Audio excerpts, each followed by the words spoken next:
हम मौजूद हैं दरिया सतलुज के किनारे आबाद गांव कायम जिंदका में। यहाँ पर दरिया सतलुज के सैलाबी पानी ने बहुत ज़्यादा तबाही की है, फसलें डूब चुकी हैं और लोगों के मकानात जो हैं वो भी डिस्टर्ब हो रहे हैं, गिरने के करीब हो रहे हैं। हमारे साथ यहाँ पर कुछ देहाती मौजूद हैं, इनसे बात करते हैं कि ये इस बारे में क्या कहते हैं। जी, क्या कहेंगे?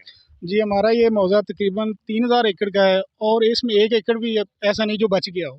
सारी फसलें तबाह हो गई हैं और हमारे मकानात भी इधर आप देख सकते हैं, वहाँ पे भी पानी जा चुका है और दीवारें गिर रही हैं।